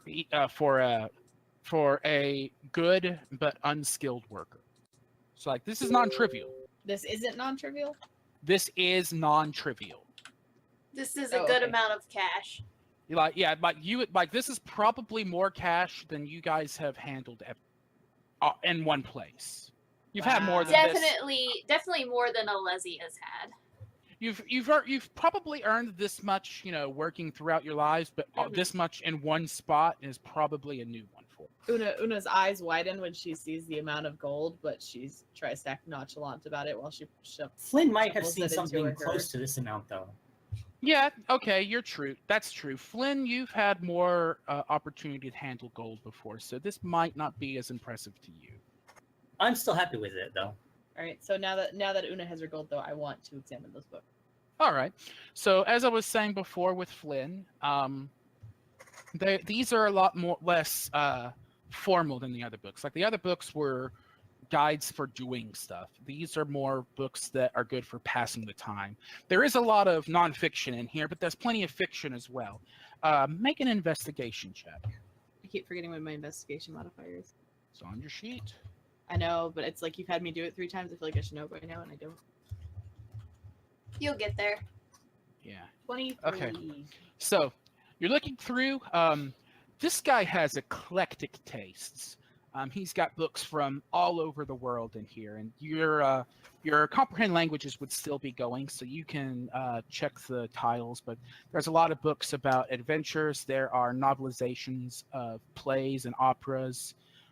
There are autobiographies of adventurers. A lot of stuff that the stuff outside is the stuff you would reference while you're trying to get a job done. This is the kind of thing that one would read while sitting down for a drink and relaxing for the night. You also note a spot that looks like it's been recently vacated, like a space on the shelves. I knew it was coming. I knew it was coming. I guess Murdoch Yeah. likes bedtime reading. Did I cut out again, guys? No, No. I heard you. Okay. I was like, there's dead silence there for a second, and I really It just wanted to be wasn't sure. that interesting to say. Apparently. Did that was in character? Yes, that was in character. Okay. We're gonna have to do character for the next one. I'm sorry, guys. It's okay. It's just confusing sometimes because we'll crack Yeah, jokes out of character. Yeah. Um, We'll get a handle on it as we play. This is only the second session, so yeah. listeners, be gentle on us. We're still figuring this out, and we're not in the same room, so we can't use visual cues. Yes.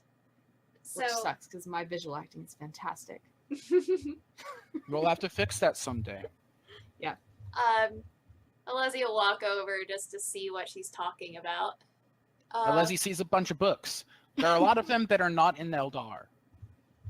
Okay.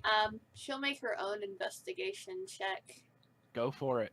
which she's not as good at. I'll need to fix that later. Yeah, this is why. I mean, that's also kind of not your role, though. I think I might put a few points into investigation just because she was a city watch person.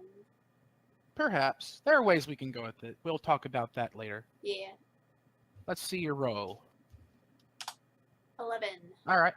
So again, lots of the books whose titles you can read, because again, a lot of these aren't in a language you understand. As I said before, these are a lot of stuff that would make for good reading to wind down after a day of work. Lots of autobiographies of interesting characters, lots of fictions. You would recognize the names of a couple of plays that you might not have seen, but you know exist. Are there any Dahl or Dwarven? Dal, no. And for the listeners and for the other two players, Dal is the word for the Orcish language. And it would be unusual to see a book written in Dal because the Dals don't tend to write their histories down. They're much more of an oral history.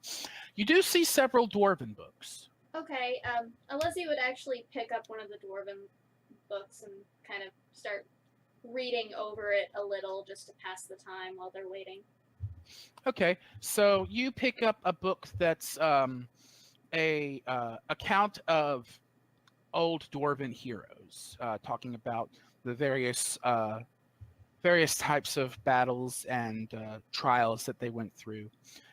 You would know that the dwarves of Cain have a very proud idea of history. So you suspect that these would be semi-historical accounts. They probably embellished these a fair bit. Okay. But they do make for entertaining reading. She's just going to keep to herself for the time being, reading the book.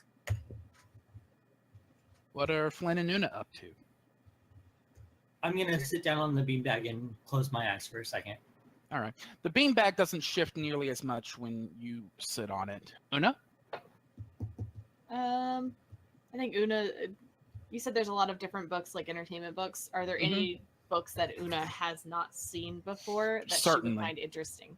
Then she'll just pick one of those. And well, you'll note that there aren't a whole lot of like romance novels, which looking at your character sheet would be something she'd be particularly interested in.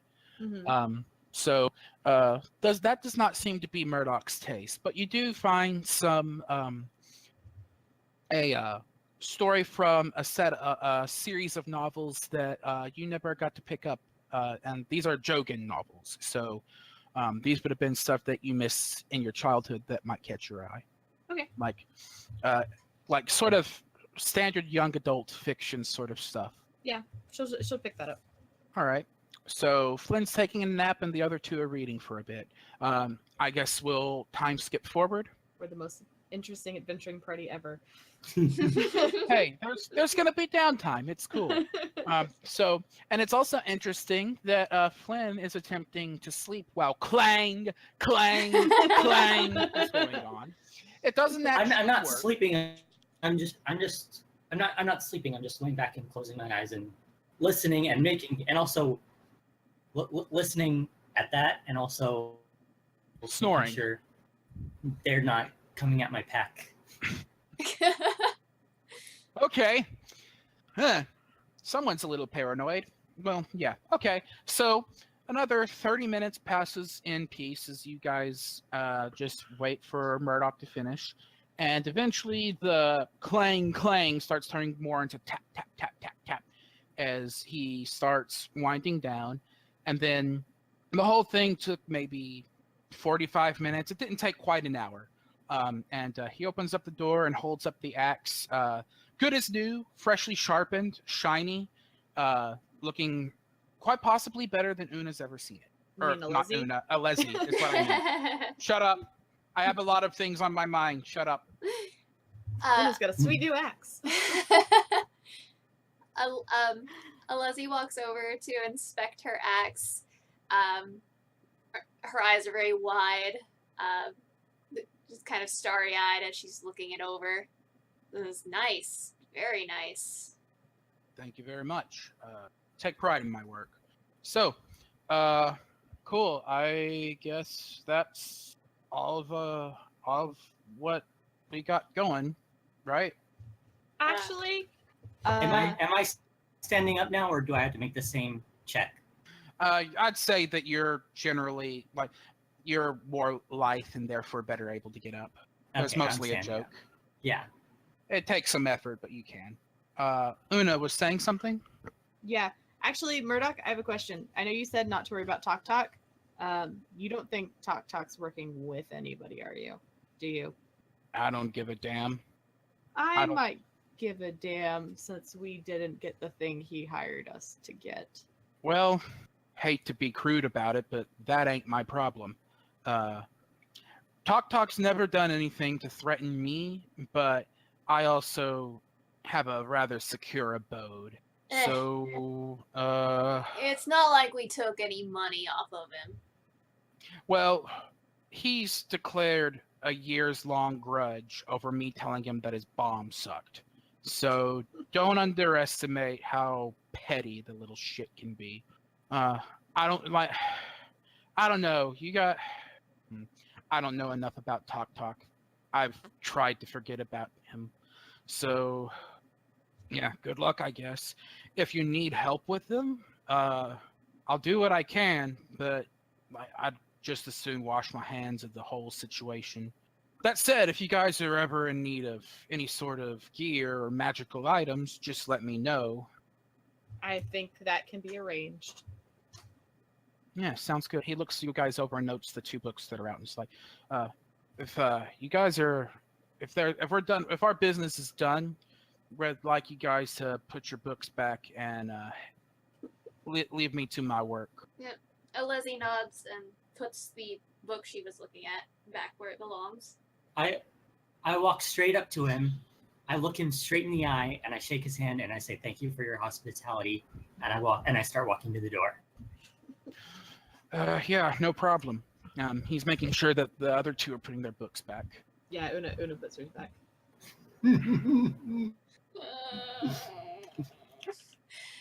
Alright, so Alezi passes him, just kind of giving him a wave of her hand, says, thanks again, man.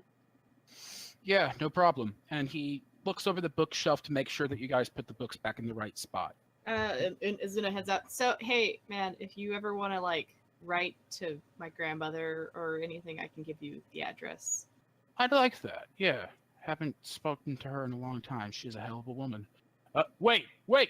And he yells and points and goes, you don't move. He walks out of the door and flags down Alezi and goes, hey, stay there. Where's the other guy? Huh? Is He Flynn- was ahead of me. Is Flynn still in the building? Can I say no? How fast did you walk? But if you're power walking out, then you'd be just out the door. Okay, I'm out the door. All right. So he comes out the door and goes, you, stop. Back here. Come here. I wasn't allowed to stealth first. There's nowhere to stealth. You need cover or some sort of spell effect to allow you to stealth. You're out in the middle of a gravel walkway. Okay. Unless you want to like hide alongside the building.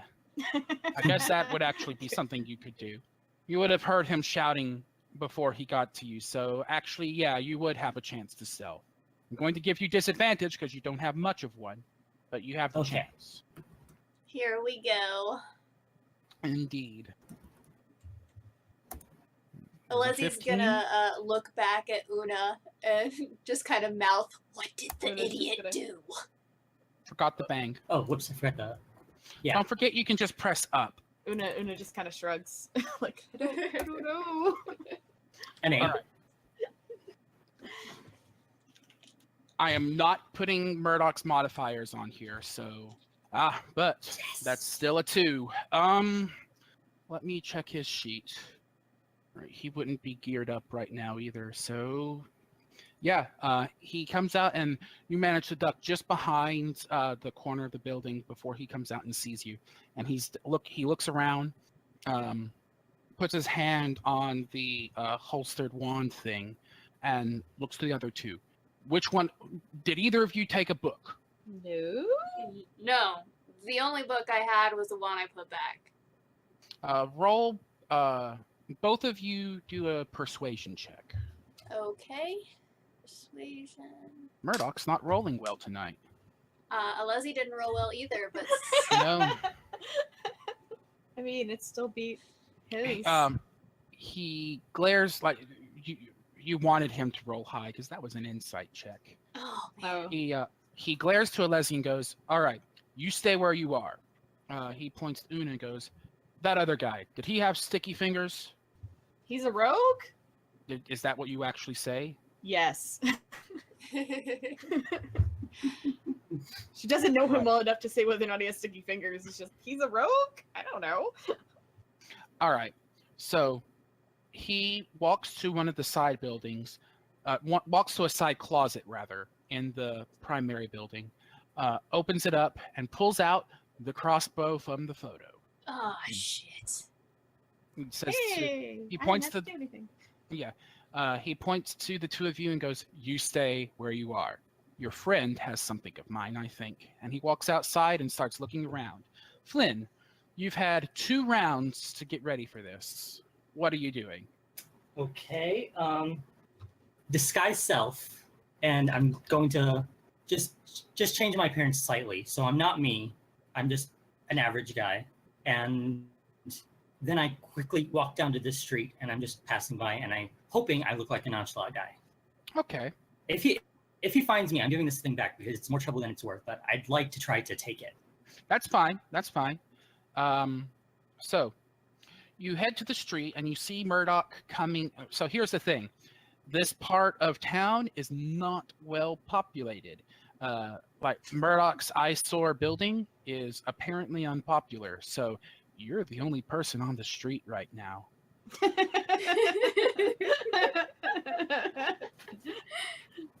He walks out and you see this big fuck off crossbow in his hands. And he's pulling a lever and loading it up, and you hear a clack clack as it gets ready to fire. He looks up to you and goes, "You! Did you see a half elf running around in here?" He starts approaching. No, sir. I'm just out on a walk. I know it might be unusual for me to go walk around these parts, but I like the scenery. Roll deception. KQ, just so you are aware, I don't have anything to like call him and be like, give him his shit back. I did check. Oh man. I got nothing. Alezi is so mad right now.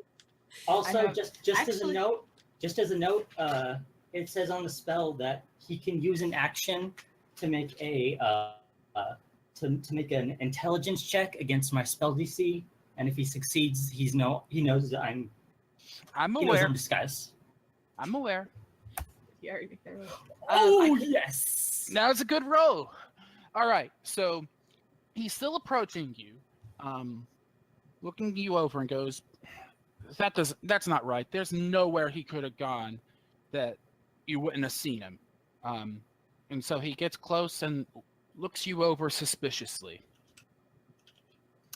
What's your spell DC? 12. And it's just a straight intelligence check? Yes. All right. That doesn't do it. Let's see. This is disguise self, right? Yes. Give me a moment to read the spell. So tell me exactly how you disguised yourself. Like, give me details. I look like a human man, that just roughly my size. Mhm. Lighter hair, slightly stockier build, average clothing. No one who'd really stick out. Just part of Okay. the crowd. All right. He looks you over, frowns, and says, "All right, keep an eye out for this half-elf." And he gives a description of Flynn. He says, "If you see him, give you 10 gold to tell me where he is, all right?" I might sell him out for 10 gold. Do it. Neither Will of do, you can sir. hear. Alezi would totally do it. Will do, Right. sir. All right, thanks. And he heads back into his workshop where he's asked Alezi and Oona to stay. What are you two doing while he's out there confronting totally not Flynn? We're probably gesturing angrily like at each other, going, were you watching him? I wasn't watching him. Yeah, we're having one of those whispered battles about it. All right. So he comes back in, looking very angry, and goes, "All right, both of you empty your packs for me." Yeah, sure, okay. Alezi just complies. She's very angry about it. Obviously, her temper's flaring up, but she's going to prove that she's innocent. Yeah, Una's just like, seriously, and just like it's kind of like finds a little like. Does he? We're in the hallway, right? Is there like a table? There'd be a work table that you could empty your stuff on. You'd have to push some stuff aside, but he doesn't seem to care. Yeah, Oona does that because she's not dropping her shit on the floor. Alezi just drops it on the floor. She don't care. You're still in the workshop. There's no hallway. The front door opens straight into the workshop. Oh, okay. So, all right, you guys show him all of your stuff. He nods and goes, "Right. So, your buddy took a really valuable book from me. Right. You bring the book back, I'll give you 10 gold. You bring him back so I can slug him straight in his stupid fucking face, and I'll give you another 5. All right. Really, I don't know this guy too well, but he's staying the same place I'm staying, so get ready for that 15 gold. Yeah, that's no problem. All right. Well, and at this point, by the way, the worm is kind of looking, kind of nudging towards Oona.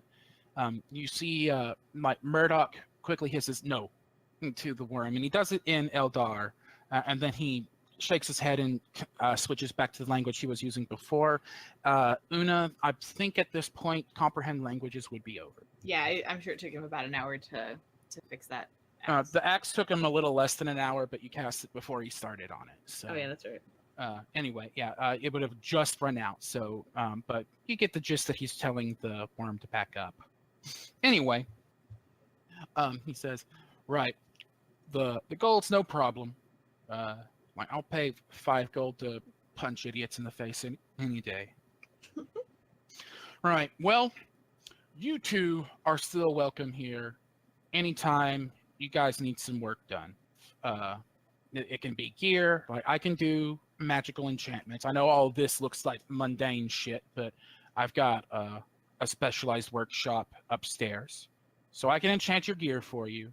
You just got to give me the right money, and I can do engineering shit for you, and I might have work for you some other time.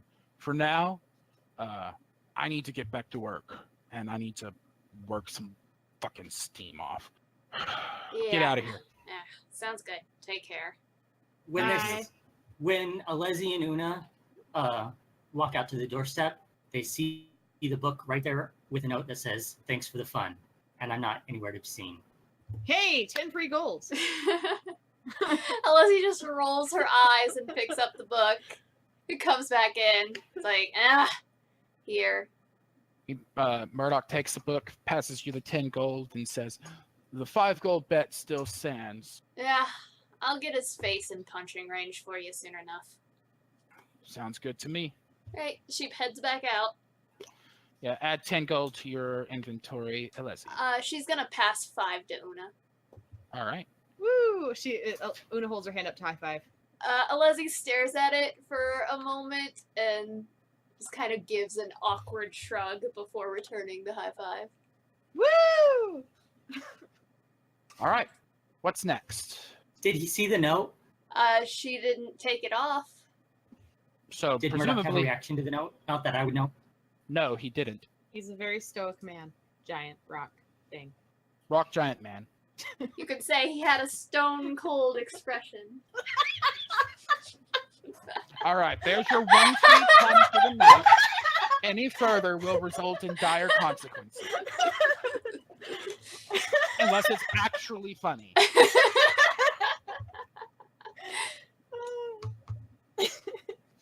All right, and that's where we're going to end tonight's session. Cool. Woo. So, Docs, I just want to say I loved your description of Murdoch's workshop because I am a nerdy artist and I have been in welding shops and you described it really, really well. Yeah, towards the end of his life, my father took up bladesmithing, so I was basing a lot of that on what I saw in his shop. Yeah, it was pretty accurate. I'd Yeah. say, like I was just going like I've been here before, definitely. Yeah. So yeah, it's not like that's going to be a recurring NPC or anything. Wink, wink. Definitely not.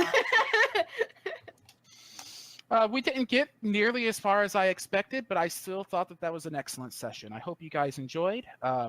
No hard feelings at all, Flynn, but you have a giant Rockman punch coming in your future. I hope you're prepared. Okay. Just for the record, Flynn would not have kept it. He just wanted to see if he could get away with it, Okay. which he technically did. If I mean- if Flynn was willing to never speak to Alezi or Oona again, he would have gotten away with it. For what it's worth, even with the poor roll, he failed the intelligence check to see through the disguise by 1. So it was a Ooh. really close thing. Nice. Well, Now Yeah, Alezi and Oona has to discuss whether or not we tell him the truth and say, "Come get punched in the face," so we can go back to this guy with no problem, or just not tell him and be like, "Oh no, he totally forgave you, no problems." That's something you can he had a consider good for laugh. the next session. Yes, because that is totally the sort of character that Flynn saw in this guy Murdoch. Is that he seems like a very forgiving and laughing. Oona totally convinced him to let it go. We'll see.